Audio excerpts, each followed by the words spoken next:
Assalomu alaykum mo'min musulmon birodarlar. Bismillahirrohmanirrohim.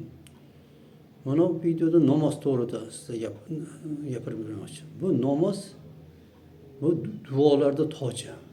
Eng katta shu nimada ibodatlar ichidan shu namoz eng nimasiga zarur.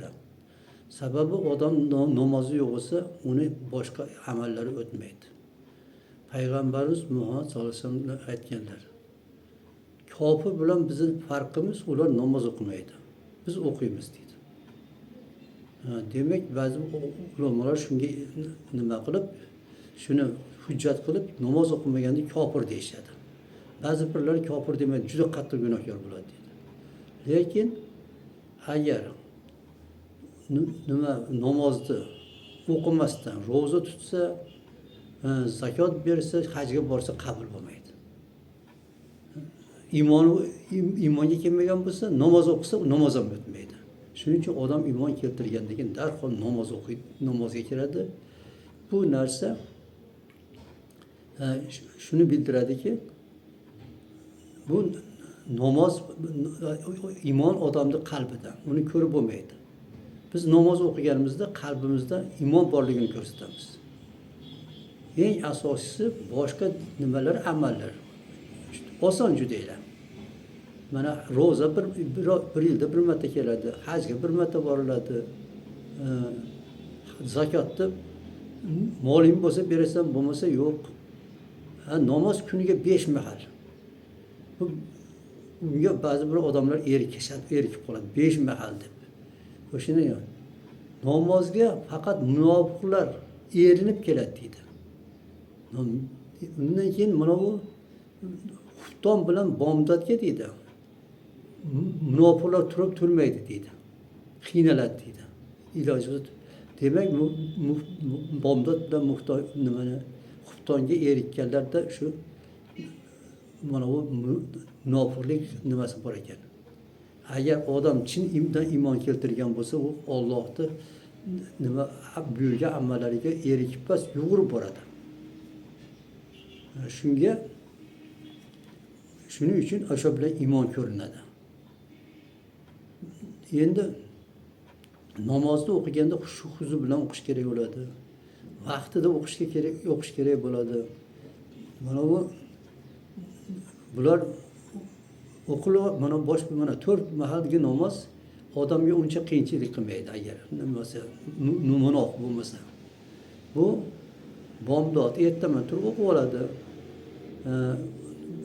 Peshinda ovqat yeydigan mahal bo'ladi, kelib ovqatini yeb o'qib olaveradi. Kechqurun shomdachi, shomda ham uyda o'tirgan bo'ladi, ovqat yeydigan bo'ladi, o'qiladi.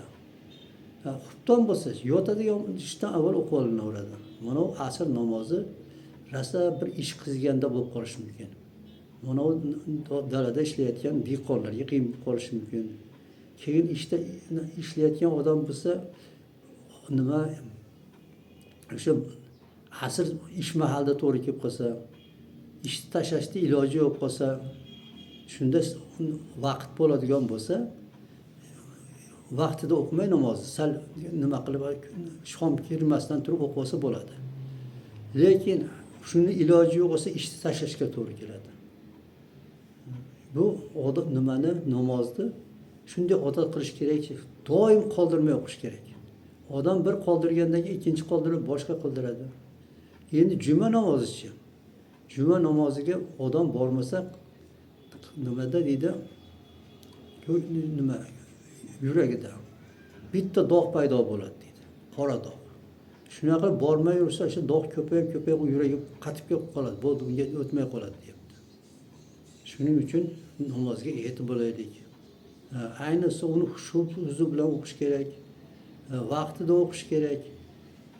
Eng muhimi shuni qalbdan berilib o'qish kerak. Bu qiynalib ketdim deb desa bo'lmaydi.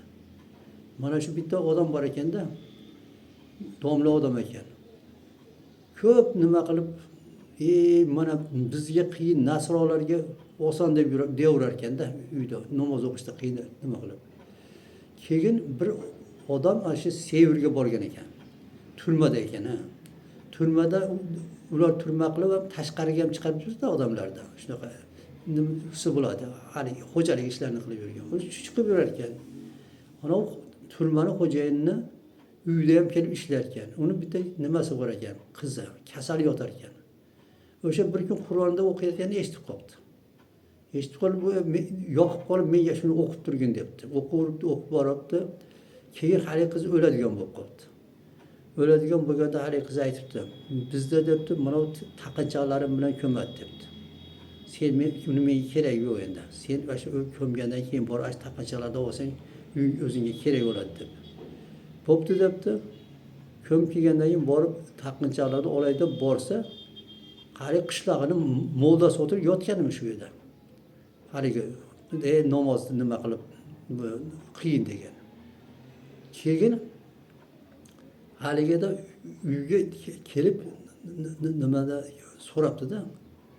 Shuni ko'rdim deb. O'sha qabrni ochib ko'rishgan ekan, o'sha qiz chiqqan ekan. Yo'q, nima domlaning o'rnida. Chirimagan ekan. So'raganda shunaqa derdi ekan. Shuning uchun o'zi haligi qiz Qur'onga qalbi yoqqani uchun u musulmon bo'lib qoldi. U ashi nima qilgan uchun mana namozsiz nima erkkan uchun shunaqa xristian bo'lib o'libdi. Shunaqa endi bu rivoyat, lekin shuni deyishganda shunga iymon keltiraylik va namozni hech qoldirmaylik. Assalomu alaykum.